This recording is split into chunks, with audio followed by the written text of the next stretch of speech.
시간 영적인 눈이 확 떠지는 은혜의 시간 되시기 바랍니다. 그래서 똑바로 주님 바라보시고 나왔으면 좋겠습니다. 똑바로 보고 싶어요, 주님.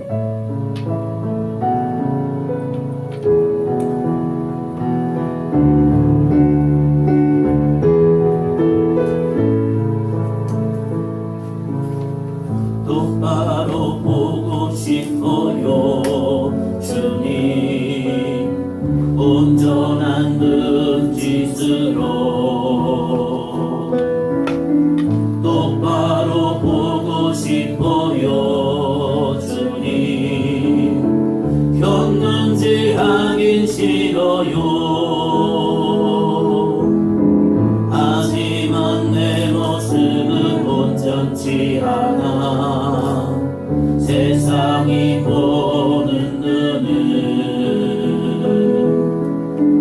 마치 날 죄인처럼 멀리하며 외면을 하네요. 주님, 이 낮은 자를 통하여 어디에 쓰시려고 이렇게 초라한 모습으로 만들어 놓으셨나요? 당신께 드릴 것은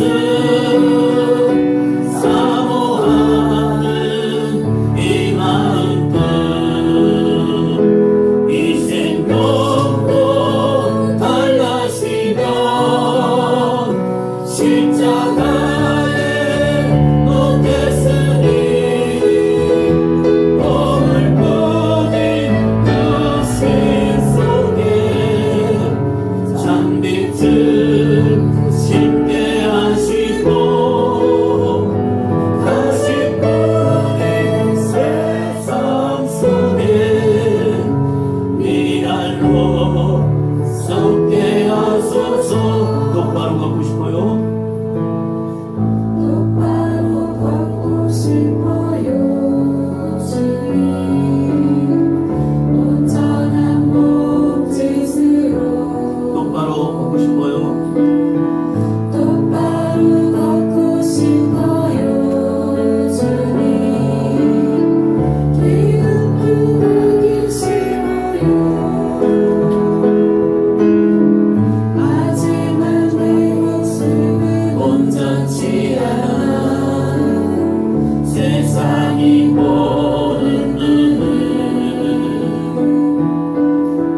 마치 날 죄인처럼 멀리하며 외면을 하네요.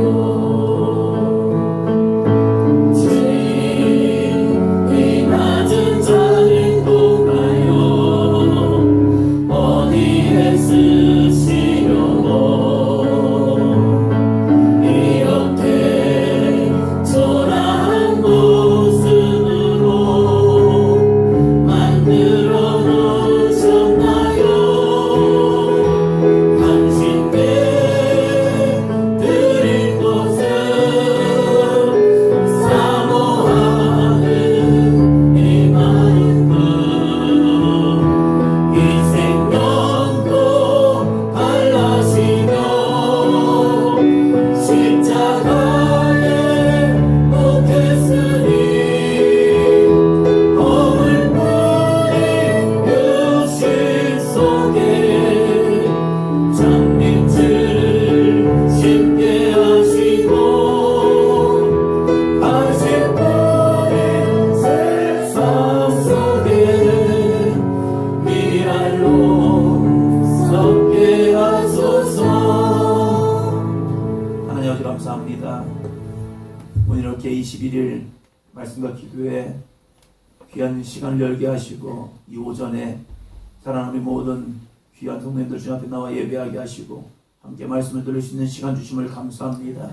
그냥 오지 않았습니다. 하나님의 말씀을 사모하며 왔습니다. 이 시간도 말씀이 내 속에 역사하는 능력이 되게 하여 주시고 이제 말씀 듣고 함께 기도하여 부르짖어 간구할 때에 들은 말씀이 생각나게 하시고 그 말씀을 붙들고 기도할 때에 하나님의 능력의 남정에 거하게 도와주옵시고 아멘. 주님이 내 안에 내가 주님 안에 온전히 거할 수 있는 은혜 시간 되게 하여 주옵소서. 아멘. 예수님의 이름으로 기도합니다. 아멘. 할렐루야. 아멘. 말씀을 들을 때 가장 중요한 게 그거더라고요. 한번 따입니다. 나에게 주어진 나에게 주어진 하나님의 말씀입니다. 하나님의 말씀입니다. 다른 사람이 아니라 곧 나에게요. 우리는 하나님의 말씀을 들을 때 나와 상관없는 말씀을 들을 때가 많습니다. 어제도 드렸던 말씀처럼 예수를 따르는 수많은 사람들이 있었습니다. 그 수많은 사람들이요 하나님의 말씀을 들음에도 불구하고 그 말씀 속에서 나와는 상관없어. 은혜는 받습니다. 감동은 받습니다. 서기관들과 같지 않다. 와, 저분은 일반 서기관들과 같지 않아. 그의 말씀에 권세가 있네 라고 알았지만 그들은 어느 순간에 예수를 떠나갑니다. 그러나 제자들은요 그 말씀을 붙들고 끝까지 나아갑니다. 끝까지 나아감을 통해서 하나님의 능력과 역사를 경험할 수 있는 귀한 믿음의 사람이 됩니다. 이 시간 우리들이 모여서 함께 말씀을 나누고 기도할 때 하나님 그 말씀이 내 안에 성취되는 말씀이 되게 도와주옵소서. 신앙에는요 큰 맥이 있습니다. 그것은 말씀과 기도입니다.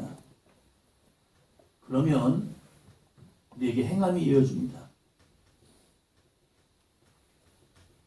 우리가 아무리 말씀을 많이 듣는다고 해서 그 말씀을 통해서 행하지 못합니다. 그것은 뭐냐면 말씀이 뿌려지면 분명히 역사가 나타납니다. 무슨 역사가 나타납니까? 예수님의 비유를 보면 길가,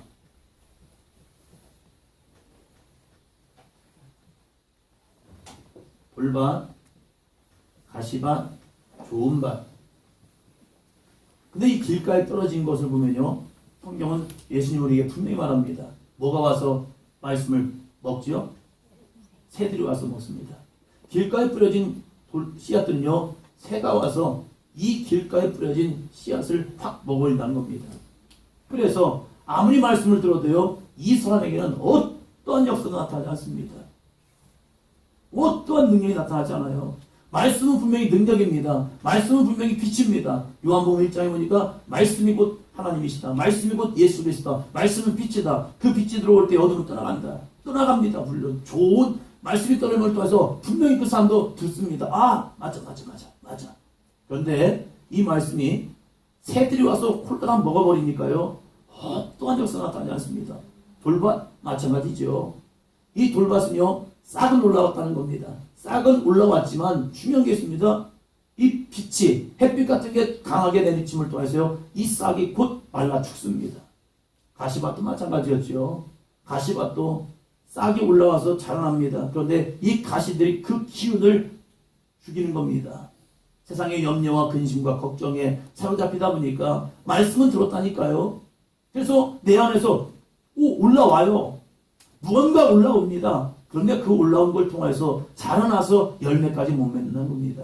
그런데 좋은 밭에 뿌려진 씨앗은요 심령이 갈아엎어지고 새로운 심령으로 기경되는 순간 거기에 밑에 있던 영양분, 그 근본부터 있던 하나님의 영성이 우리 가운데 올라옴을 통해서 그 말씀을 자라게 합니다. 그래서 좋은 밭은요 30배, 60배, 100배의 결실을 맺습니다. 근데 이 좋은 밭이 되기 위해서 필요한 게 무엇이냐? 기도하는 겁니다. 처음부터 좋은 밭이 어디 있습니까? 처음부터 좋은 밭이 어디 있어요? 어찌 보면 길가 같은 사람도 있습니다. 그런데 농사꾼은요 열심히 이 길가를요 뒤집었습니다. 그리고 걸음을 줍니다. 수고했습니다. 왜 돌가 좋은 밭이라고 돌이 없었을까요? 왜 가시떨기가 없었을까요? 그런데 이 가시떨기를요 열심히 뽑아냅니다. 그리고 돌을 치웁니다. 그리고 걸음을 줍니다. 수고하며 애씁니다. 요즘 봄철이 되어서 많이들 바쁠 거예요. 그 바쁜 일정이 왜 그렇습니까? 좋은 밭 만들기 위해서 바쁜 거 아닙니까? 농사꾼들이. 좋은 밭을 만들면요 어떠한 씨앗이 숨겨지든지요 거기에서 잘 자라납니다. 똑같이 수고했는데 좋은 밭이 아니고 평평한 밭을 만들었고 거기다가 씨를 뿌리면 뭐 할 거냐 이거예요. 거기다 뿌려봤자 자라나지 않아요. 새들이 와서 먹어버리더라고요. 저희 시골에서 보니까 씨앗을 심어놓고 지푸라기를 덮어놓는 거예요. 엄마한테 물어봤죠. 엄마, 왜 지푸라기 덮어놔? 했더니 이 지푸라기 덮지 않으면요 새들이 와서 툭툭툭 해갖고 그렇게 다 알더라고요. 기가 막히게 알아요. 그래서 툭툭 파가지고요 걔네들이 그 씨앗을 빼먹더라고요. 그래서 얘네들이 하지 못하도록 이 짚을 싹 덮어놓더라고요. 그리고 자라나니까 그때 올라오더라고요. 우리가 왜 말씀과 기도를 두 가지를 붙들려 합니까? 말씀을 듣고 은혜를 받았다면 그 말씀을 생각나도록 기도하는 겁니다. 주여, 내가 오늘 1시간 동안 말씀을 들었는데 무슨 말씀을 들었습니까? 그 말씀을 붙들고 기도하는 겁니다. 기도해야 거기에서 올라옵니다. 말씀이요. 내 속에서 올라와서 그걸 가지고 기도하는 겁니다. 주여, 그 말씀이 이루어지길 소망합니다. 그 말씀이 역사하길 소망합니다. 그 말씀이 내 속에 능력의 말씀 되기를 원합니다. 부르짖어 기도하는 겁니다. 부르짖어 기도하면요 그것이 내 속에서 믿음으로 자라납니다. 그리고 내가 믿음으로 선포합니다. 믿음으로 선포하면요 그 선포를 통해서 내가 변화됩니다. 한번 살아봐야겠다. 한번 해봐야겠다. 한번 해봐야겠다는 믿음까지 됩니다. 나아갑니다. 그러다가 이 행함이 두 가지가 있죠. 성공과 실패요. 성공하면 그때부터 되어지기 시작합니다. 그런데 다 성공하느냐? 실패도 있더라고요. 실패하면 다시 돌아가는 겁니다. 어디로요? 말씀으로. 말씀으로 돌아가서 그 말씀 붙들고 기도하는 겁니다. 주여, 왜 난 안 될까요? 왜 난 안 될까요? 왜 난 안 될까요? 그래서 다시 기도하는 겁니다. 그러면요 하나님이 또 은혜를 주셔서 나도 한번 또 해볼까? 또 해볼까? 그냥 행하는 게 아닙니다. 그냥 행하는 것이 아니라 실패를 했다면 다시 말씀을 붙들고 주님, 저 사람은 되는데 왜 난 안 될까요? 저 사람은 응답받는데 왜 나는 응답이 안 될까요? 저 사람은 역사하는데 왜 난 안 될까요? 주여, 똑같은 말씀인데 왜 난 안 될까요? 아하, 내가 길가였구나. 다시 뒤집어 엎자. 걸음기가 없구나. 다시 걸음을 주자. 말씀을 계속 먹는 거죠. 내 안에 돌밭이 있었구나. 그럼 돌을 제거해내야죠. 길가, 내 안에 세상의 염려와 근심과 걱정, 이런 것들이 내 안에서 계속 말씀의 열매 맺는 것을 방해하고 있구나. 그럼 다시 또 가시떨기를 뽑아내야죠. 왜요?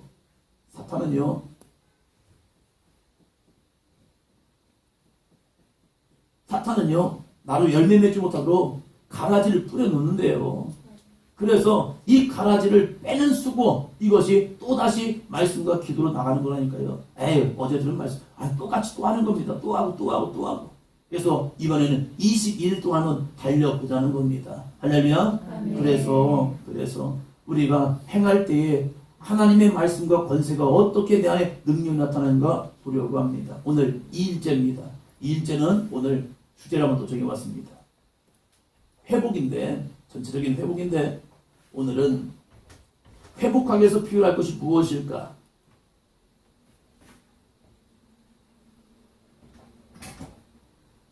이제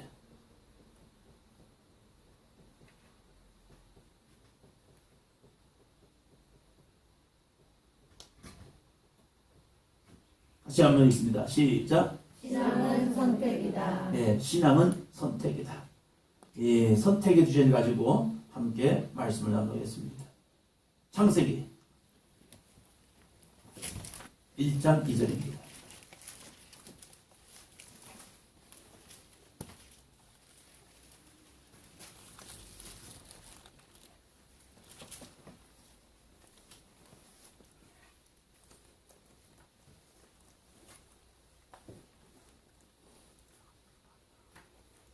창세기 1장 28절 같이 읽도록 하겠습니다. 시작.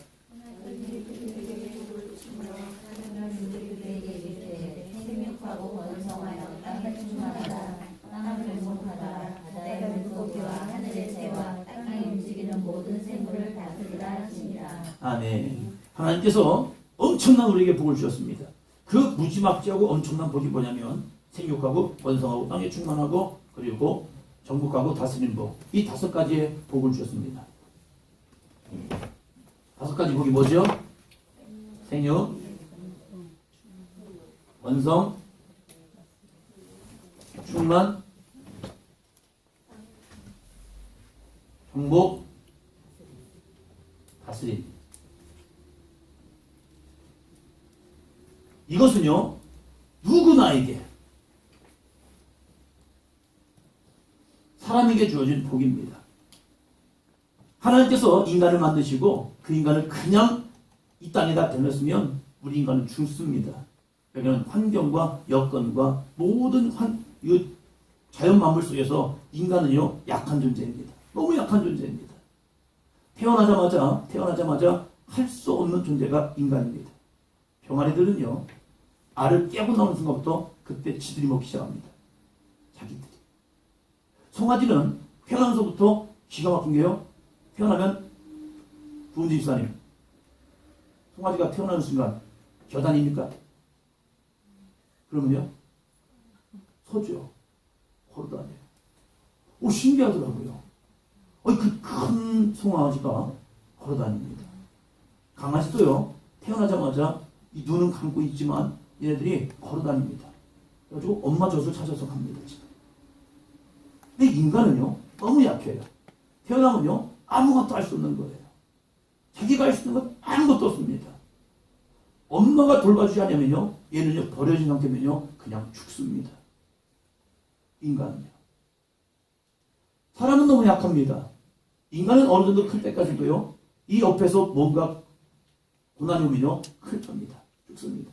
이 거북이들도 보면 참 대단한 게 거북이가 알을 키우고 탁 태어나면요 그때부터 겨다닙니다. 겨가지고 지가 물을 향해서 막 갑니다. 물론 그때까지 어려움도 있죠. 새들이 와서 걔를 잡아먹기도 하지만 열심히 겨갑니다. 방향을 기가 막히게 잡죠. 잡아서 쭉 나가서 물에 딱 들어간 순간부터 걔네들은 사는 겁니다. 야 이제는 살았다 하고 살아나갑니다. 그러면서 한 120대 나이도 굉장히 오래 살죠. 이 거북이들은. 근데 인간은요 너무 약합니다. 근데 약한 존재를 하나님 만드셨을까? 아닙니다. 하나님이 인간을 창조하시고 5가지 복을 주는데 다시 한번 읽습니다. 시작. 생육, 번성, 충만, 정복하고 다스림. 근데 땅을 정복하고 모든 만물을 다스린다. 아니 어떻게 우리가 다스릴 수 있습니까? 약해요. 호랑이를 만나면 인간은 죽습니다. 멧돼지를 만나도요 피합니다. 잘못 만나면 멧돼지한테 다쳐 죽습니다. 조심해야 하는 거예요. 우리가 인생을 살아갈 때 엄청난 많은 조심할 게 많은데 하나는 아니 너는 이런 존재야. 너는 생육하고 번성하고 땅에 충만하고 땅을 정복하고 모든 만물을 다스리는 존재야. 그런데 이렇게 많은 복을 줬음에도 불구하고 남자 선택을 잘못하면 선택을 잘못하면 죽는 겁니다. 하나님은 우리에게 이러한 복을 주셨고 야 너는 좋은 선택을 하고 믿음의 선택을 하면서 이 땅에서 에덴이라는 거룩한 땅에서 너는 이렇게 살아가 하면서 복을 주셨습니다. 그런데 사람은요 누구나 모든 만물이 없는 하나의 귀한 은혜를 줬는데 선택의 은혜입니다. 이것을 자유의지라고 말합니다. 모든 것에는 본능이 있습니다. 그리고 인간은 거기다 선택을 합니다. 피곤하면 뭐 해야죠? 자야 합니다. 이것은 뭐죠? 본능입니다. 그런데 본능을 통하여서 모든 것들은 본능에 충실합니다. 그래서 피곤하면 잡니다. 그런데 사람은 선택을 합니다. 더 잘 거냐, 날 거냐. 그 선택에서 조금 더 자는 순간 이것을 게으름이라고 말합니다. 본능에 충실한 것은 쉼입니다. 그런데 인간은 거기서 또 선택을 합니다. 내가 지금 피곤하고 힘들지만 이 본능이 나를 지금 잠재우려 하지만 아니 지금 내가 할 일이 있어. 내가 지금 무언가를 해야 해. 그래서 본능에 충실하지 아니하고 거기에서 다시 일어나서 뭔가를 합니다. 그것은 선택입니다. 인간은 선택을 합니다. 우리에게는 본능이 있지만 이 선택을 함을 통해서 무엇을 선택하냐 할 것이냐 여기에 있어서 하나님의 사람이 되기 반면에 악한 존재가 되기도 합니다. 내가 무언가를 먹어야 합니다. 먹어야 하는데 내 것이 아닙니다. 그러면 짐승들은 동물들은 내 것이 아님에도 불구하고 그것을 가서 먹습니다. 그러나 인간은 이 본능 내가 지금 먹고 싶은 마음이 있지만 내 것이 아니야 하면 참습니다. 왜요? 내 것이 아니기 때문에 선택하는 겁니다. 먹을 거냐 말 거냐 훔쳐서 먹을 거냐 아니면 먹지 않고 버틸 거냐? 선택을 합니다. 그래서 우리에게는 이 선택을 어떻게 하느냐? 오늘 이 선택에 대해서 함께 말씀을 나누려고 합니다. 옆에 사람에게 축복합니다. 오늘 잘 선택하셨습니다. 오늘 잘 선택하셨습니다. 오늘도 여러분은 이 귀한 선택을 한 겁니다. 올까 말까? 고민하다 오신 분 계십니까? 그냥 오셨구나 다.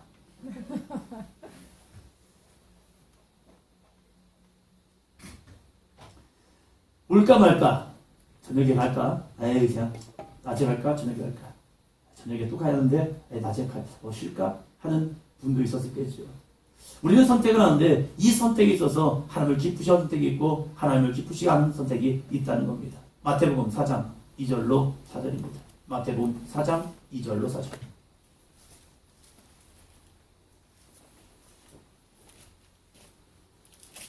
예수님이 시험당하는 일이죠. 마태복음 4장 2절로 4절 같이 읽습니다. 40일을 밤낮으로 금식하신 후에 줄이신지라.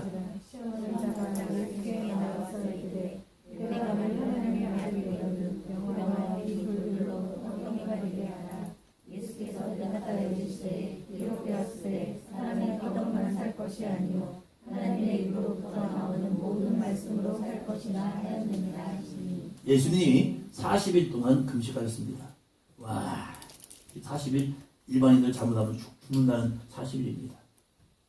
40일 동안 금식하셨기 때문에 예수님이 줄이셨습니다. 정말로 배고팠습니다. 배고팠을 때 필요한 것이 무엇입니까? 음식이죠. 음식은 먹어야 합니다. 그래서 사단은 우리에게 선택을 만듭니다.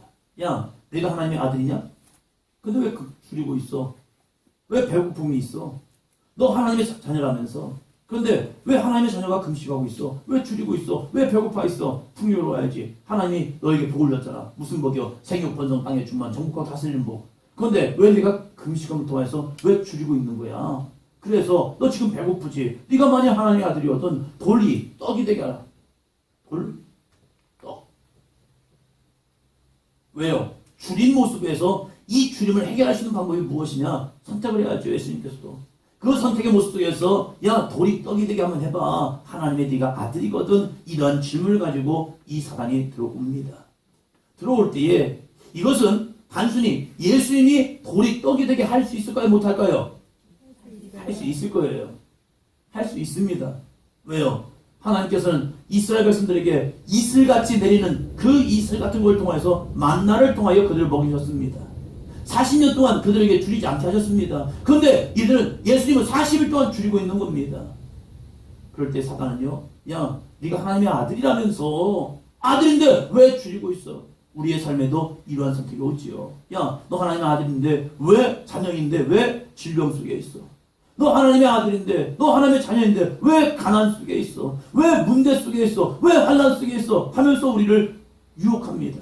그러면서 하나님의 말씀의 본질보다는 그저 내 욕구에 충족한 삶으로 나가려 합니다. 본능, 거기에선 욕구가 있다니까요. 욕구는 예수님이 지금 40일 동안 주셨기 때문에 그 본능은 먹어야 합니다.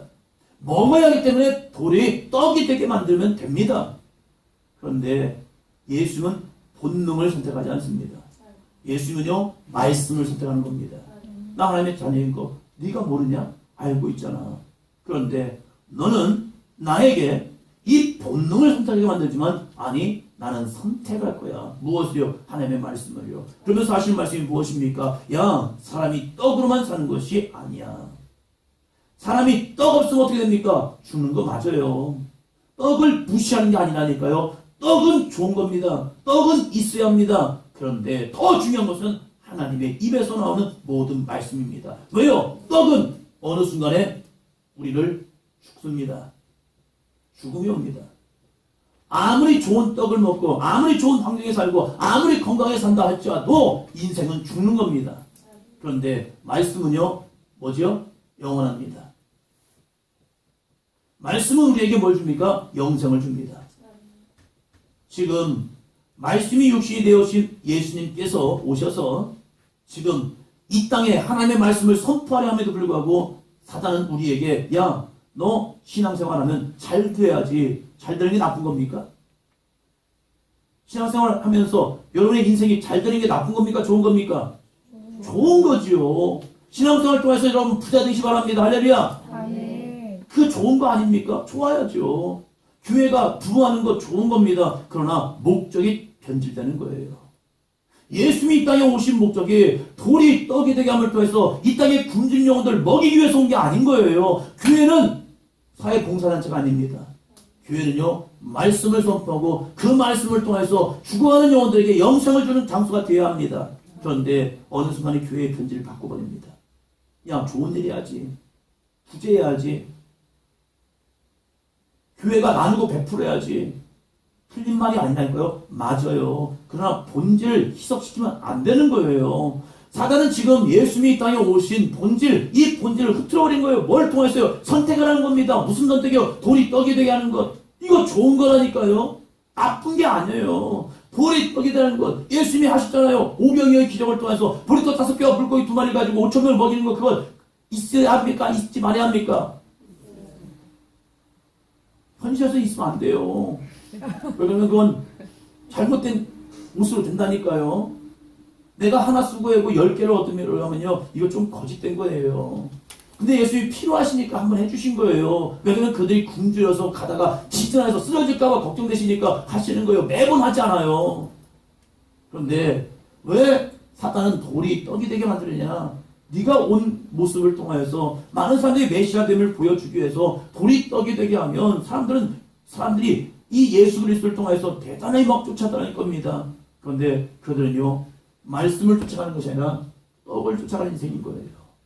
오병이어 기적을 통해서 예수님이 후에 뭐라고 말씀하십니까? 너희가 이 떡을 줌을 통해서 너희가 나를 쫓고 있구나 라고 예수님이 그들을 뭘 하시는 거거든요. 사단은 우리가 신앙생활할 때에 나의 필요한 부분이 있습니다.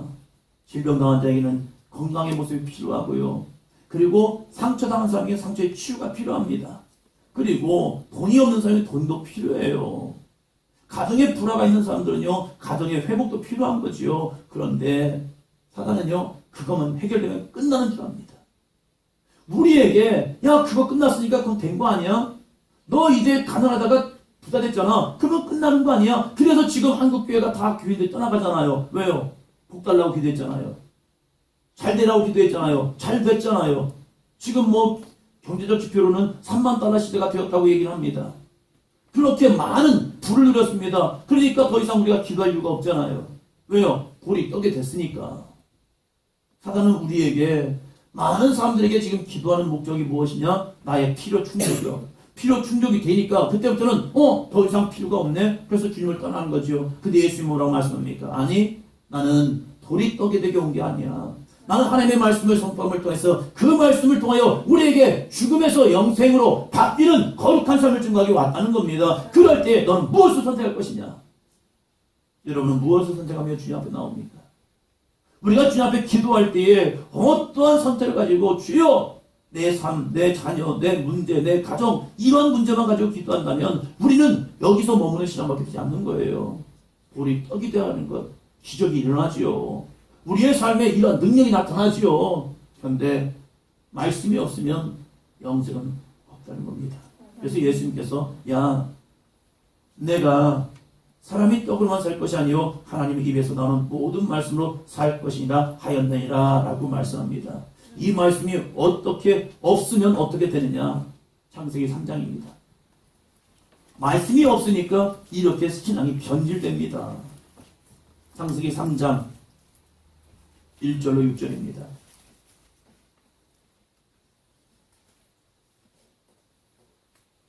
창세기 3장 1절로 6절 같이 읽습니다.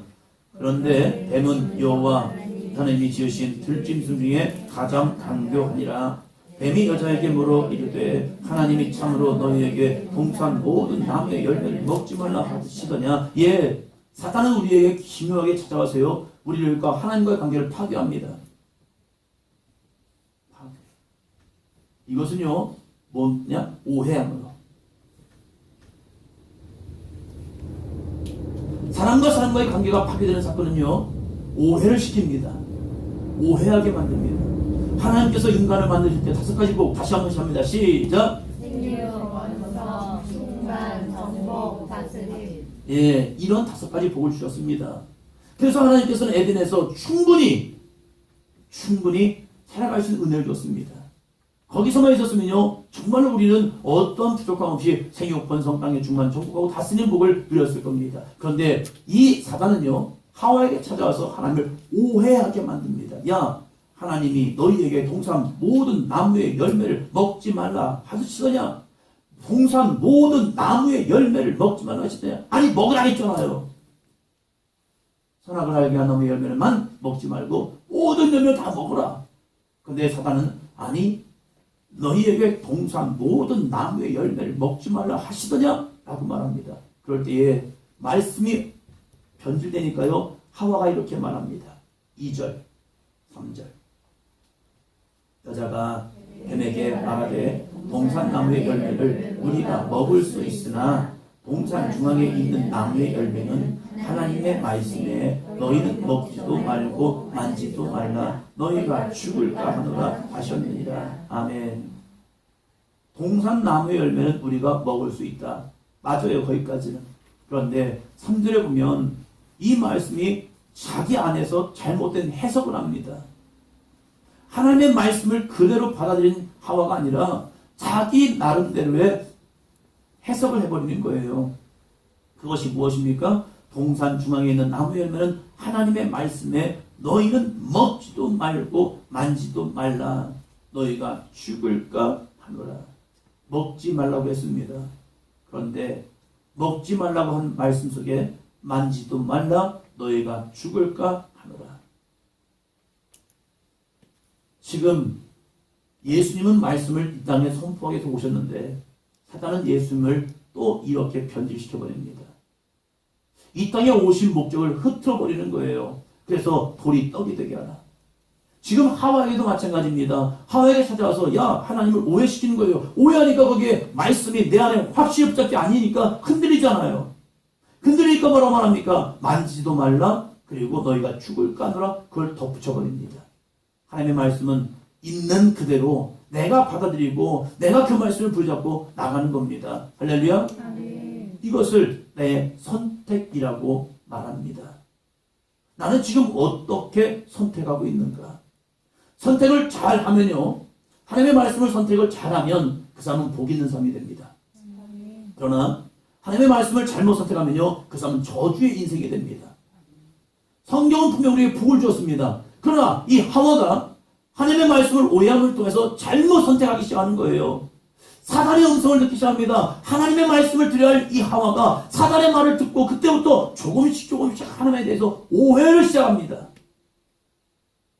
하나님의 말씀을 듣고 나갈 여러분들이 주변의 소리를 듣기 시작합니다. 그건 오해가 됩니다.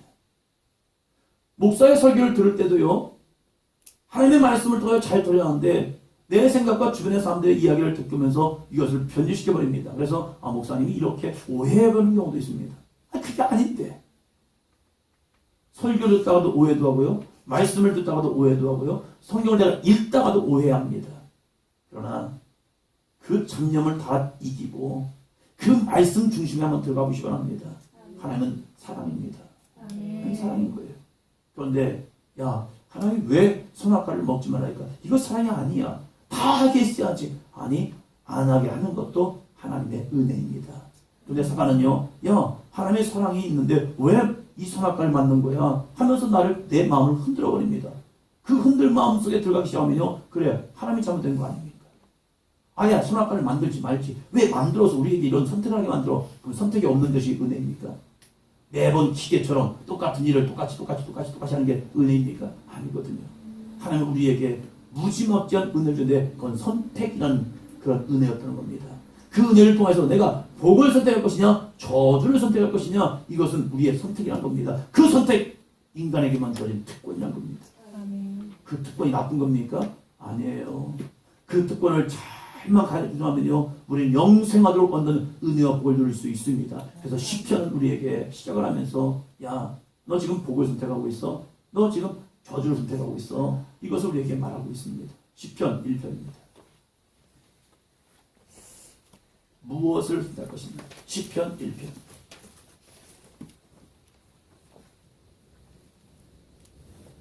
먼저 1절로 2절입니다. 같이 읽습니다. 복 있는 사람은 악인들의 꾀를 따르지 아니하며 죄인들의 길에 서지 아니하며 오만한 자들의 자리에 앉지 아니하고 오직 여호와의 율법을 즐거워하여 그의 율법을 주야로 묵상하는도다. 아멘. 하와는 하나님의 사람 맞습니다. 복이 주어진 사람 맞습니다. 하와는 생육하고 번성하고 땅에 충만하고 정복하고 다스리는 복을 누렸습니다. 그래서 사탄도 이 하와가 야 이 사탄아 왜 나한테 장난하고 있는 거야? 나 누구야? 나 하와야. 네가 감히 나한테 이러고 유혹하고 있어? 이 더러운 사탄 마귀 나사렛 예수 아니지 그때는 예수님이 없죠. 그때 하나님의 이름을 명하니 이 사탄아 떠나가라 하면요 사탄은 휙 갔을 겁니다. 안 되네. 그런데 먹히기 시작하는 겁니다. 자기의 말이 이 사탄이 하와가 듣기 시작하는 겁니다. 그러니까 계속 그에게 찝쩍거리고 있는 겁니다. 복 있는 사람은 무엇일까? 복 있는 사람은 무엇일까? 시편은 이야기하면서 첫 번째 이렇게 말합니다. 악인의 꾀를 따르지 아니하며 죄인들의 길에 서지 아니하며 오만한 자의 자리에 앉지 아니하고. 지금 내가 어디에 서 있냐 이겁니다. 복이라는 것은 악한 길에서 벗어나서 사탄의 꾀임에서 벗어나서 원래 우리 복 있는 사람입니다. 그런데 사탄은 우리를 이렇게 꼬시고 있다니까요. 악인들의 꾀를 따르게 하고요. 죄인들의 길에 서게 하고요. 오만한 자의 자리에 앉게 하는 것. 이것이 무엇입니까? 하나님과 같이.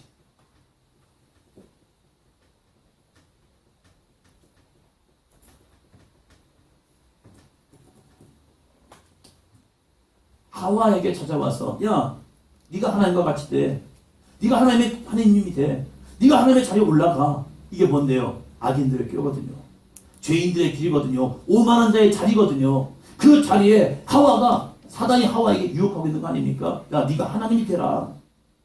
스스로 선택하고 스스로 판단하고 네가 스스로 말씀 없이 네가 한번 너 혼자 해봐. 될 수 있어. 너 하나님과 같이 될 수 있어. 하면서 우리를 유혹하고 있는 겁니다. 우리의 신앙의 생활도 마찬가지죠. 우리의 신앙생활도 분명히 하나님은 우리에게 말씀을 줍니다. 말씀을 줬음에도 불구하고 사탄은 우리에게 야야야 말씀대로 어떻게 살아가. 말씀대로 살아가면 너 지쳐 죽어. 너 말씀대로 살아가면 세상에서 마음 따당해야 돼. 너 말씀대로 살아가면 네 거 다 포기해야 돼. 근데 하나님 우리에게 포기합니까? 아니에요. 생육, 번성, 땅의 중망, 정복과 다스리는 복을 줬다니까요. 그렇게 살아가길 원하신다니까요. 그런데 사단은 말씀을 지키고 살아가면 우리의 모든 즐거움을 다 잃어버리는 것처럼, 세상의 만족을 잃어버리는 것처럼, 아니요, 떡 줍니다. 우리에게 은혜 줍니다. 우리에게 풍성케 해주십니다. 말씀 안에 있어도 하나님은 우리에게 더 기쁨과 은혜와 내 배에서부터 생수가 흘러나오게 하신다니까요. 그런데 사탄은 세상을 선택해야만이, 말씀을 버리고 세상을 선택해야만이 진짜 즐거움이와 진짜 쾌락은 뭐죠? 그러나 그 쾌락은 죽음의 쾌락 아닙니까? 멸망의 쾌락 아닙니까? 사망의 쾌락이 아닙니까? 그런데 하나님은 우리에게 말씀을 주고 이 말씀을 쫓아가보지 않겠니? 그래서 이렇게 말합니다. 2절이요. 2절. 오직 여호와의 율법을 즐거워하여 그의 율법을 주야로 묵상한도다. 여호와의 율법을 즐거워하여 그 율법을 주야로 묵상합니다. 하와는 이걸 못했습니다. 하와가 잃어버린 것은 무엇입니까? 율법을 즐거워하고 그 율법을 묵상하는 사람이 없었다는 거예요. 그래서 무엇이 생겼다고요? 오해가 생긴 겁니다. 하나님의 말씀을 묵상할 이유가 무엇입니까? 하나님의 말씀을 즐거워할 이유가 무엇입니까? 하나님의 말씀은 분명한 두 가지입니다. 하라 하지 마라. 어찌 보면 내 안에 부담감이 됩니다. 그러나 그 말씀을 내가 즐거워하고 그 말씀을 주여 지키게 행할 수 있도록 주여 나에게 능력을 주세요. 기도하여서 나아가면요. 그 말씀은 어려운 게 아니더라고요. 그 말씀은 힘든 게 아닙니다. 그 말씀은 멀리 있는 게 아닙니다. 그 말씀은요. 내가 할 수 있어요. 여러분 이렇게 오전에 나오는 거 마음 먹으면 합니다. 그런데 이렇게 말합니다. 아침에 일어나서 집안 청소하고 빨래하고 설거지하고 뭐하고 10시까지 올라오면 되게 바쁜데 10시에 나오는 거 쉽지 않아. 다음에 하지 뭐. 선택입니다. 그런데 그걸 조금 당겨서 하면요. 충분합니다. 할렐루야. 아멘. 이리 오신 거잖아요. 아멘. 혹시 단거로 보셨나? 사탄은 우리에게 오해합니다. 야, 이 시간에 기도하고 이 시간에 예배드리고 이 시간에 말씀드리면 너 진짜 바빠서 못해. 딴 거 못해. 그래서 하지마. 말씀 듣지 말고 아니 그냥 네가 할 거 해. 이렇게 오해한다니까요. 그런데 시편은 뭐라고 말합니까? 아니 그 오해를 벗어버리기 위해서 하나님의 관계를 파괴하는 그 오해를 벗어버리기 위해서 네가 해야 할 것은 한 가지. 그것은 오직 여호와의 율법을 즐거워하여 그 율법을 주야로 묵상하는 자가 돼. 말씀이 내 안에 부담감이 되면 말씀 못 지킵니다. 그러나 그 말씀을 즐거워하시기 바랍니다. 할렐루야. 아멘. 왜요? 그 말씀은 복이라니까요. 내가 그 말씀대로 따라가면요 교회에 미쳐서 내가 사는 게 아니에요. 내가 하나님의 말씀을 지켜서 따라가면요 내가 교회에서도 복을 받고 가정에서도 복을 받고 사회에서도 복을 받는 아름다운 형통의 삶이 되어집니다. 할렐루야. 아멘. 그런데 사탄은 말씀 안에만 살아가면 너 손해봐, 너 힘들어, 너 어려워, 그래서 너 그대로 살아갈 수 없어, 이렇게 살아가고 있다는 거예요. 그런데 진짜 복 있는 사람은요 말씀 안에서 살아갑니다. 말씀을 주야로 묵상하며 살아갑니다. 근데 그 말씀이 내 안에 능력이 됩니다. 이것이 어제 듣던 말씀 요셉의 삶 아닙니까? 요셉은 말씀 안에 살아갔습니다. 말씀을 묵상하며 살아갔습니다. 죄가 들게 들어옵니다. 죄가 유혹이 옵니다. 들어갈 때 내가 어찌 하나님 앞에서 죄를 지을 수 있겠습니까? 안 돼요. 할 수 있었던 것은 말씀이 그 안에 역사했기 때문입니다. 아멘.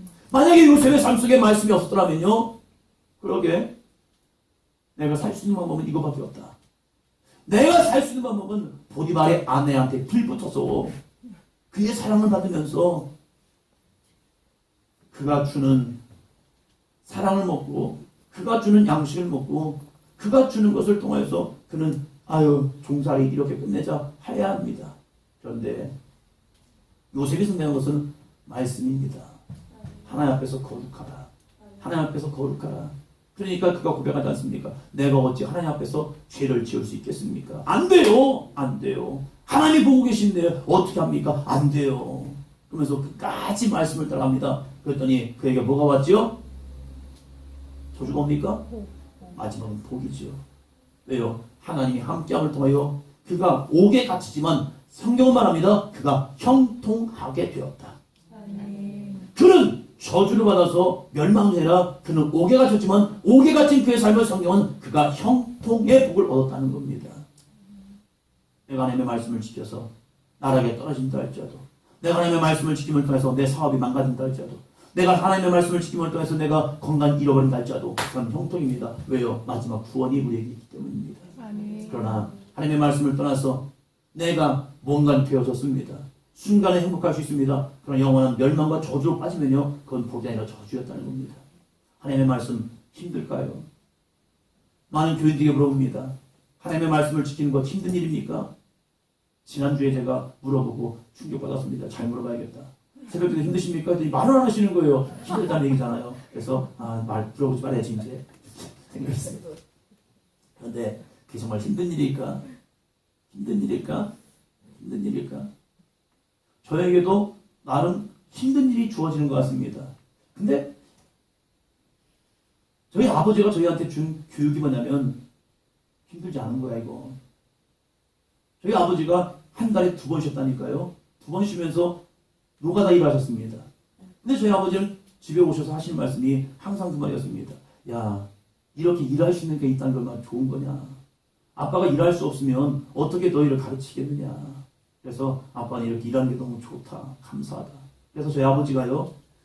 노가다 예전에 요즘처럼 이렇게 잘 정돈되지 않았습니다. 노가다 일을 하시면요. 이 연장들을 막 가버립니다. 그럼 저희 아버지는 컨테이너 속에 그냥 지내시는 겁니다. 노가다 거기서. 그러면서 남들이 다 이렇게 가면요. 그걸 혼자 정리하시는 겁니다. 안 해도 돼요. 내일 아니니까. 근데 이걸 정리 쭉 하는 겁니다. 그러니까 왜 그러면 내가 일할 수 있는 장소에 있다는 게 너무 감사하니까 그걸 쭉 하시고 그냥 쭉 해줍니다. 그것을 어느 날 사장님이 봤나 봐요. 그러니까 1년 있다가 저희 아버지를 그것도 좋은 직책이라고 반장으로 임명해 주는 거예요. 그래서 월급을 더 주는 거예요. 원래 책정했던 월급보다 더 주기 시작하는 거예요. 왜 줄까? 했더니 그냥 더 받으세요 하면서 주는 거예요. 그러면서 저희 아버지가 그렇게 열심히 수고하면서 일하시면서 항상 하셨던 말씀이, 야, 그래도 이렇게 일하니까 얼마나 감사하냐. 그것을 세뇌받고 살았어요. 세뇌받고. 저희 아버지랑 같이 일하러 한번 가보니까요, 못하겠어요, 아버지하고는요. 다른 분들은요, 일하시면서 일을 자기 하루 일량 분량이 딱 있습니다. 그럼요, 기가 막히게 맞추더라고요. 그분들은요, 일하다 말고 잘 쉽니다. 담배도 피고, 뭐도 하고, 딴짓도 부리면서 쉽니다. 그러면 저도 뒤에서 도와줄 일이잖아요, 기술자라니까. 그럼 그분들하고 가면 되게 편합니다. 왜요? 쉬니까 같이. 가만히 쉬고 있는 겁니다. 근데 저희 아버지는 계속 일하는 거예요. 힘들어 못해 먹겠네, 아버지가. 그래가지고, 다시는 아버지랑 같이 일하지 말아야겠다. 그래가지고, 아버지랑 같이 안 다닙니다. 힘들어가지고. 그런데, 우리에게 어떠한 마음을 품고 살아가냐 참 중요하다는 거예요. 똑같이 힘든 일을 주어지지만 어떤 사람은 이것은 복이다 해서 열심히 성실히 살아갑니다. 그럼 어떤 사람은요, 아우 힘들어 못해 먹겠다 하면요, 그것은 저주입니다. 똑같은 노동이지만 어떤 사람이 이 노동이 기쁨이요 복이지만 어떤 사람에는 이 노동이 나의 저주인 거예요. 아유 내가 이 배워 먹지 못해서 이게 힘든 일하지 어려운 일하지 이거 못해 먹는 일이야 시작하는 거예요. 성경의 모습도 마찬가지입니다. 믿음 생활도 어떤 사람에는 힘들어 못해 먹겠네. 아우 새벽 기도하니까 너무 어렵고 저녁 기도하니까 맨날 귀찮고 아유 예배 생활 하니까 이거 너무 바쁘고 아유 이거 못해 먹겠네 하는 사람에게는 항상 신앙생활 죽을 때까지 어려운 겁니다. 그런데 어떤 분에게는요 그저 주님의 은혜인 거예요. 이 새벽에 눈을 뜨고 하나님의 성전에 올 수 있다는 것 주님의 은혜 아닙니까? 내가 아프고 힘들고 어렵고 내가 환난을 당하고 근심을 만나면요 새벽에 일어나기 쉽지 않습니다. 그러나 이 새벽에 눈을 뜨고 하나님 앞에 나올 수 있다는 것 주님의 은혜잖아요. 이미 수상이 그렇죠. 네. 볼까요? 신명기 30장입니다. 정말로 신앙생활 힘들까? 힘든 일일까? 신명기 30장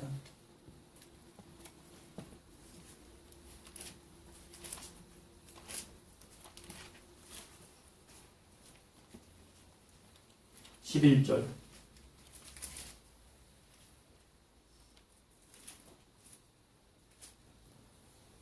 11절 같이 있습니다. 내가 오늘 내게 명령한 이 명령은 내게 어려운 것도 아니요 먼 것도 아니라. 모세가 신명기는요 모세의 설교입니다. 이제 출애굽해서 가나안 땅으로 들어갈 하나님의 백성들에게 모세가 설교합니다. 여러분 주된 내용은요 하나님 똑바로 믿으세요. 하나님 잘 믿으세요. 하나님의 절기를 지고 11조도 하고 그리고 헌신도 하고 열심히 하나님의 말씀에 절대 순종해서 나아가십시오. 하나님께서 우리에게 이런 계명을 주셨습니다 하면서 10계명도 막 선포하시고 그리고 어떻게 해야 믿음의 성도가 될 것인가 열심히 전했습니다. 그러고 나서 교인들이 이 하나님의 백성들이 이 어깨가 쳐졌습니다. 따라합니다. 힘들겠다.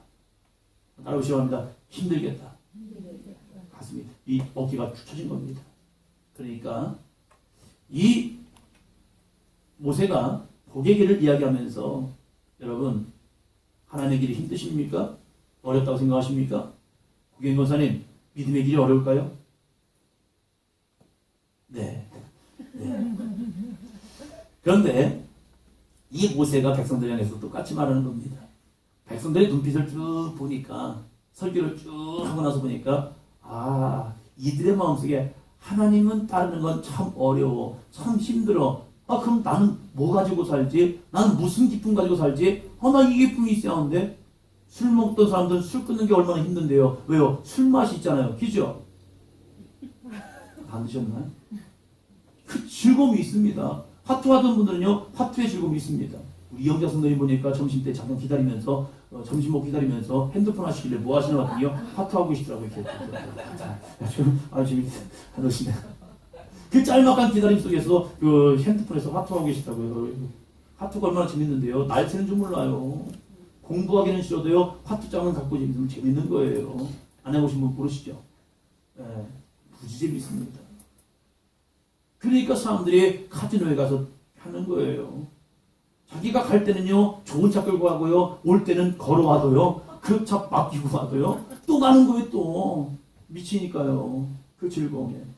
그런데 하나님의 일을 생각하면요, 하나님의 명령을 생각하면 사람들이 이렇게 생각합니다. 아, 어떻게 이거 다 해? 그래서 이 모세가 말씀해 주는 겁니다. 이 명령은 내게 어려운 것도 아니요 먼 것도 아니라 12절이요 하늘에 있는 것이 아니니. 하늘에 있으면 따올 수 있어요? 못 따와요? 남편들이 혹시 내가 당신과 결혼하면 달도 별도 따줄게 이렇게 하신 거 있지 않습니까? 없으세요? 저희 형은요, 저희 형수를 위해서 달도 별도 따다 줬습니다. 어떻게 했냐면 천장에다가 달, 별 달았더라고요.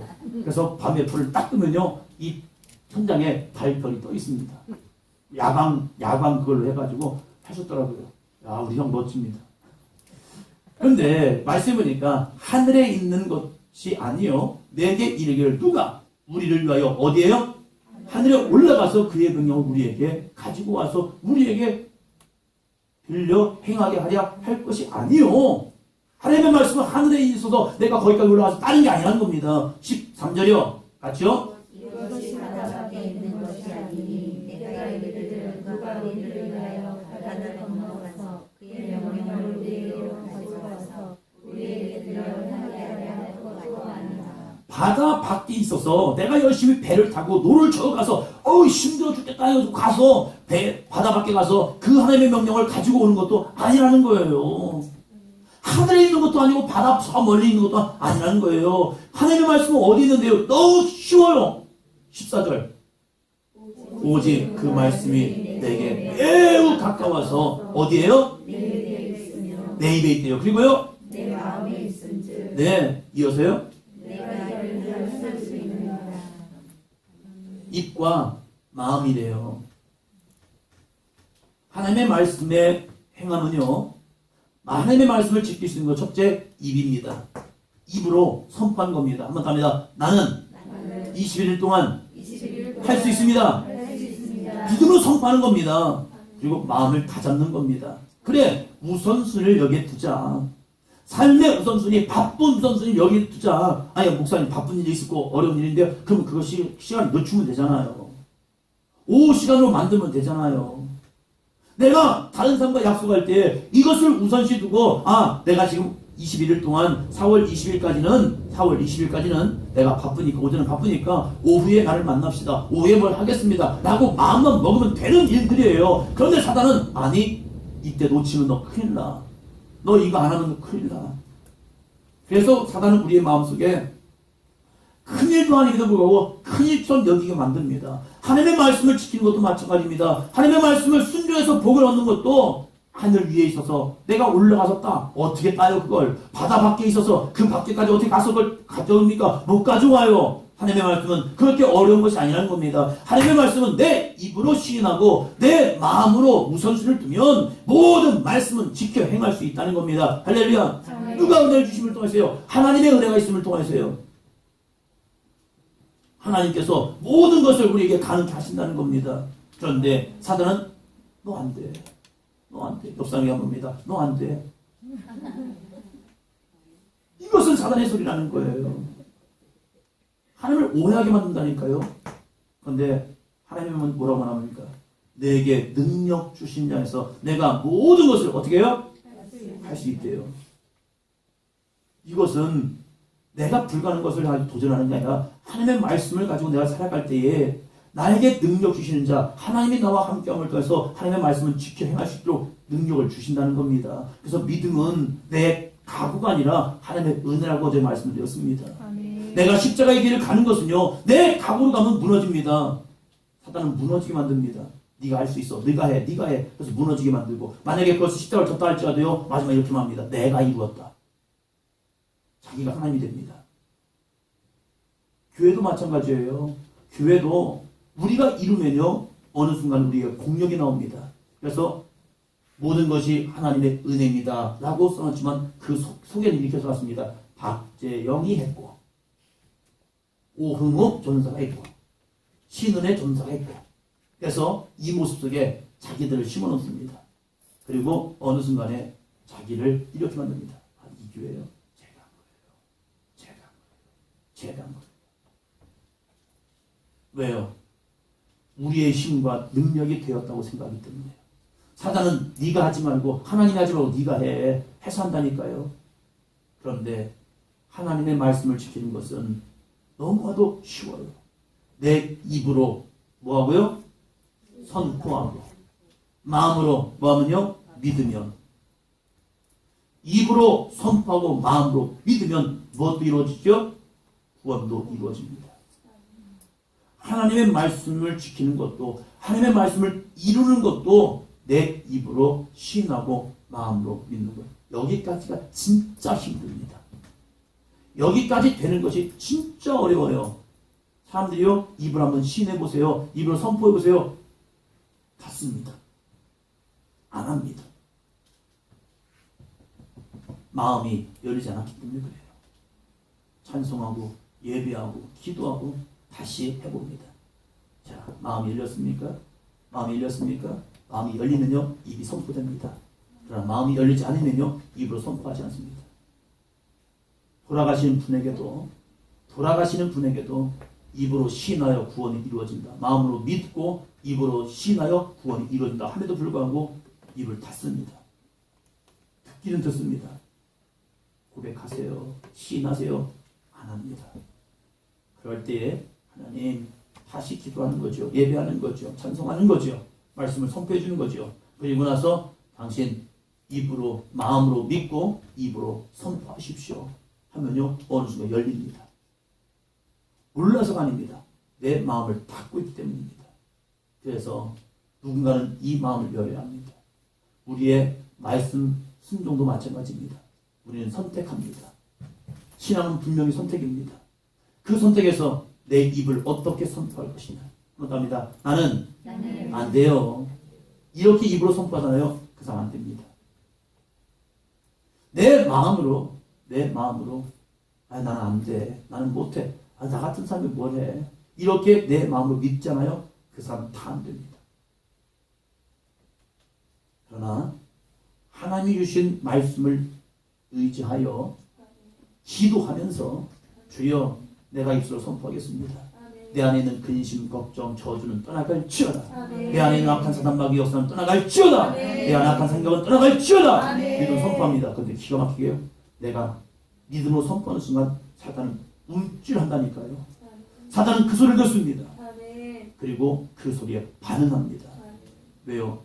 말씀은 곧 하나님이시기 때문에. 내 입술로 하나님의 말씀을 선포하고 믿음으로 선포하는 순간 하나님의 말씀이 내 속에 역사를 통해서 악한 사단마귀가 떠나갑니다. 할렐루야. 그런데 사단은 말하지 마. 입 닫어. 괜찮아. 너 안 돼. 하면서 우리로 하여금 입을 닫아버리게 만듭니다. 그러나 하나님의 말씀이 내 속에 믿음으로 받아들이는 순간 마음으로 믿고 입으로 선포하면요, 하나님의 능력이 이루어집니다. 신앙생활 힘듭니까? 쉽습니까? 쉬워요. 할렐루야. 아멘. 이렇게 선포하시면 쉽습니다. 그러나 아직도 내 마음속에 신앙생활 어려워. 내가 하려니까 그렇다니까요. 하나님 주신 은혜로 하는 겁니다. 하나님 주신 은혜로 하는 거예요. 목사들도 신앙생활에 대해서 고민을 많이 합니다. 내가 지금 가는 길이 쉬운 길일까 어려운 길일까. 그러나 끊임없이 하나님께 매달려 기도하는 것은 주님, 내 입으로 시인합니다. 선포합니다. 그리고 마음으로 믿습니다. 주님께서 하실 줄로 믿습니다. 선포가 나면요, 그 길은 쉽습니다. 그러나 내가 하려고 하면요, 이놈의 새벽기도 누가 만들어서 한 거야. 제가 이번 20일 동안 새벽기도를 제가 안 하겠다는 것은 저 나름대로 시간을 다시 좀 조정해서 하려고 하고 있고, 밤에 쭉 기도해서 나가려고 그래요. 그래서 일단은 제 영성도 좀 올려놓고, 그리고 저녁에 좀 자유롭게 기도하고, 오전의 시간에 새벽기도 끝나고 가서 쉬었다가 오니까 10시까지 오는 게 안 좋더라고요. 그래서 미리 와서 그 시간만큼 미리 와서 기도를 해야겠다. 그래서 시간을 좀 조정한 겁니다. 편하려고 하는 게 아니라 저를 좀 조정 만들려고 한 겁니다. 여러분의 신앙에도 마찬가지입니다. 우리가 하나님 앞에 내가 만약에 새벽 기도할 수 없는 시간, 저녁 기도할 수 있는 시간이 없다면 하나님 앞에 작정하여 나와서 기도하면 되는 거예요. 할렐루야. 아멘. 근데 우리는 뭐라고 말합니까? 이 시간이 안 되니까, 저 시간이 안 되니까 난 못해. 아니요. 그 시간 안 되면 다른 시간 나와서 하자는 거예요. 그것이 하나님과 나와의 관계를 연결하는 통로. 무조건 안 돼, 못해 하지 말고 할 수 있다니까요. 그러면 이 선택에서 우리는 어떻게 선택할 것이냐? 한 군만 더 보겠습니다. 여호수아 24장 24장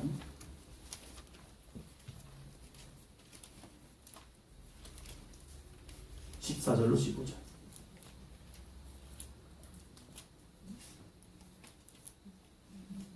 (24장) 14절로 15절.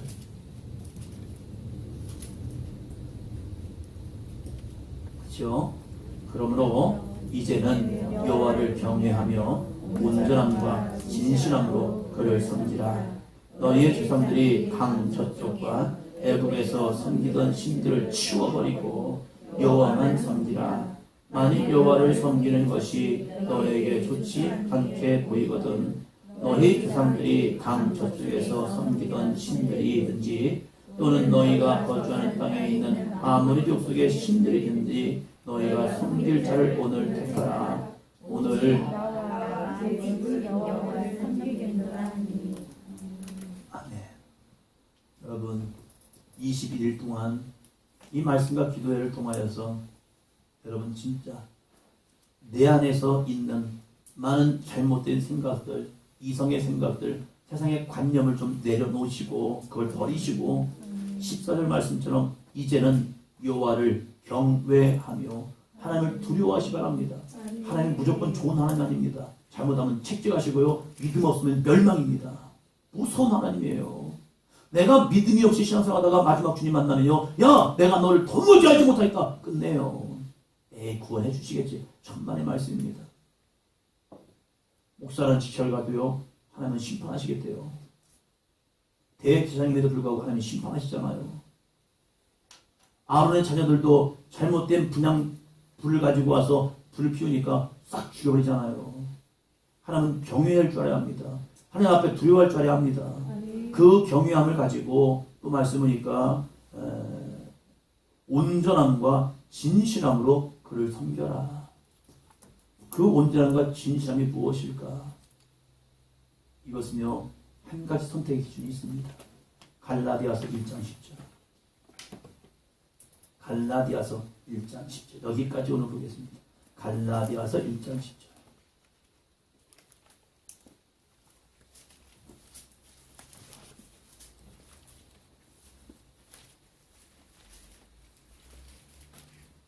갈라디아서 신약성경 갈라디아서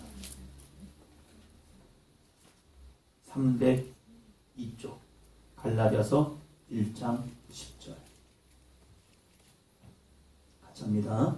이제 내가 사람들에게 좋게 하랴 하나님께 좋게 하랴 사람들에게 기쁨을 구하랴 내가 지금까지 사람들의 기쁨을 구하였다면 그리스도의 종이 아닙니다. 아멘. 선택 정리를 합니다. 선택 분명히 이 선택에는요 복과 저주가 있습니다. 내가 믿음의 길을 선택한다, 말씀을 선택한다. 그럼 선택이 무엇일까? 우리가 쉽게 우리가 일상생활을 통해서 한 가지를 찾을 수 있는 것이 바로 이겁니다. 내가 사람을 좋게 하랴, 하나님을 좋게 할 것인가? 내가 이 선택을 통해서 하나님이 기뻐하실까? 아니면 이 선택을 통해 사람을 기쁘게 할까? 이 선택의 기준이요. 어쩔 수 없었는데요, 사람의 선택이었습니다. 그럼에도 불구하고 하나님의 선택입니다. 믿음 생활은 무엇이냐? 하나님을 우선순위에 두는 겁니다. 주의 성수 하나님을 우선순위에 두는 거 아닙니까? 헌신과 봉사 하나님을 우선시에 두는 거 아닙니까? 헌금 생활 하나님을 우선시에 두는 거 아닙니까? 내가 하나님을 우선시에 두고 나간다면 그것은 하나님이 기쁘시하는 아름다운 복의 선택입니다. 이 선택이 때로는 나에게 죽음이 오게 합니다. 하나님을 선택해서 내가 갔는데 나한테 죽음이 옵니다. 그러나 이 죽음은 저주가 아니라 복입니다. 아멘. 왜요? 내가 하나님을 선택함을 통해서 나에게 사망이 왔습니까? 죽음이 왔습니까? 그러나 그 사망을 통해서 하나님은 마지막 우리에게 부활의 영생을 주겠다는 겁니다. 그러나 내가 사람을 선택해서 내 안에 만족감과 생명의 유지가 있었고 내가 사람을 선택함을 통해서 나한테 좋은 환경이 주어지고 여건이 주어질 수 있습니다. 그러나 이것은요 어느 순간에 하나님을 떠남을 통해서 저주와 멸망이 오고 영원히 불꽃 가운데서 고민하는 수밖에 없는 그런 저주의 인생을 살아갑니다. 오늘 우리는 또 좋은 선택을 통해서 이 시간 왔습니다. 이 시간 선택을 통하면 끝나지 마시고 하나님과 함께하는 은혜의 시간이 되기를 주님으로 축원합니다. 오늘 선택에 대한 말씀을 함께 나누었습니다. 나는 지금까지 인생을 살면서 어떤 선택을 하고 있었을까? 물론 교회는 오셨지요. 신앙생활 하고 있지요. 그러나 이 신앙생활이 나를 좋게 하는 신앙생활입니까? 아니면 하나님을 좋게 하는 신앙생활입니까? 나의 기쁨을 구하는 신앙생활입니까? 아니면 하나님의 기쁨을 구하는 신앙생활이 있습니까? 하나님을 온전히 쫓은 믿음의 삶입니까? 아니면 나의 그냥 필요 목적에 의해서 신앙생활하는 모습이었습니까? 온전히 하나님을 따르고 온전히 하나님을 경외하며 하나님을 기쁘시 할 때 이 사람에게는 분명히 하나님의 우리에게 말씀의 은혜의 복을 줄 줄로 믿습니다. 오늘 나의 배고픔을 해서 돌이 떡에 대한 기도하지 마시고요. 하나님, 내가 복의 형통한 자가 되어서 하나님이 나에게 먹을 것을 주실 수 있는 돌이 떡에 대한 기도가 아니라 하나님이 내가 말씀에 순종해 나갈 때 하나님께서 나에게 이루어내 하실 채우시는 주님의 은혜가 있습니다 라고 고백할 수 있는 귀한 시간이 되어보자는 겁니다. 나는 주님을 쫓고 나는 하나님을 쫓고 그 하나님을 쫓고 나갈 때 하나님이 나를 책임져 주시는 모습. 그런데 이것은 오늘 말씀을 보니까 입과 마음이래요. 내가 입으로 선포하고 마음으로 믿으면 하나님의 말씀은 다 이룰 수 있다는 겁니다. 할렐루야. 이러한 귀한 은혜의 시간 되기를 주님으로 축원합니다. 그런 말씀 기억하시면서 오늘 12시까지 같이 기도하시고 주여 생각나지 않으면 이렇게 기도하면 됩니다. 주여 나 오늘 들은 말씀이 뭔지 모르겠습니다. 생각나게 도와주세요. 생각나게 도와주세요. 생각나게 도와주세요. 주여 이 시간 1시간 동안 말씀 들었는데 왜 생각 안 납니까? 그만큼 내 마음이 어두워졌다는 겁니다. 내 마음에 하나님이 멀었다는 겁니다. 주여 생각나게 하시고 오늘 선택이랍니다. 지금 오늘 나 잘 선택하고 있는 겁니까? 주여 온전히 주님만을 바라보게 하시고 주의 능력 가운데 볼 수 있는 믿음의 삶 되게 하여 주옵소서. 이 시간 주님의 이런 세문과 함께 기도합니다. 주여